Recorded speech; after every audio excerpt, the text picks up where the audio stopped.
vamos começar um novo livro, o livro de 1 Reis. Para quem estuda um pouquinho mais sobre a divisão dos livros da Bíblia, tem algumas, as versões mais antigas, que a minha Bíblia diz que é a Septuaginta, coloca 1 Samuel, 2 Samuel, 1 e 2 Reis como o livro dos reinados de Israel. Então esse seria o terceiro livro dos reinados de Israel, 1 Reis. Mas comumente nós trabalhamos com 1 Reis, vai começar a contar algumas histórias dos reis de Israel. É curioso que a cada rei que aparece, ele é dito quanto tempo que ele reinou, filho de quem que veio antes, quem que veio depois. Então fala de muitos reis e é muito legal a gente ver que tem uma ligação entre o que veio antes, o que veio depois, e tudo isso vai fazer sentido para a história de Israel e para a vinda de Cristo posteriormente. Bom, hoje a gente vai falar sobre 1 Reis 1 e 2, bem no comecinho do livro.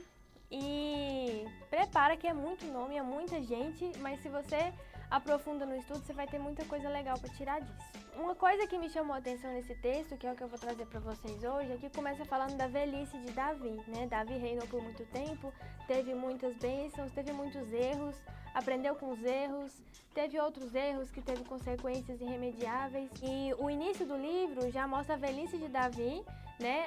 Começa a entrar Salomão na história e como os erros de Davi lá atrás ainda repercutem, né, nessa transição.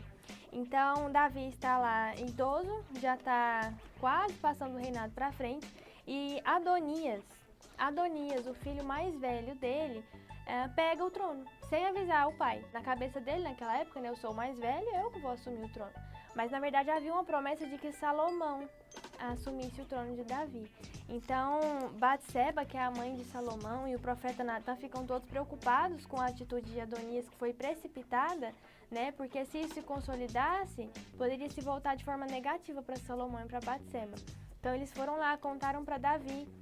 Davi fez o pronunciamento oficial de que Salomão era o novo rei. É interessante que no capítulo 2 tem um trecho bem grande de orientações que Davi passa para Salomão, né? Davi já está lá ciente de que vai começar um novo reinado e ele passa instruções. E isso é muito importante para a gente pensar a questão da liderança, né? Uma pessoa que tem muita experiência, não basta a experiência e você morrer e levar a experiência com você. Nós estamos aqui para poder acrescentar aqueles que estão à nossa volta. E Davi fez isso com Salomão.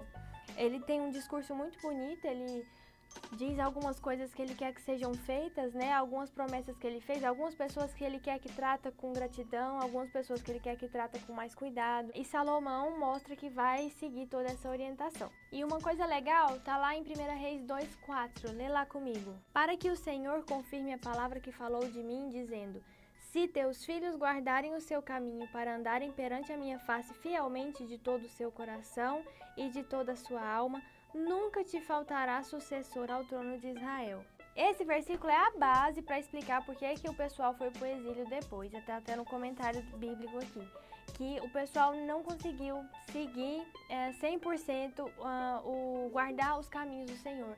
A gente vem vendo isso desde a época que o povo estava no deserto, né? E o povo se desviou dos caminhos do Senhor e o povo retornou.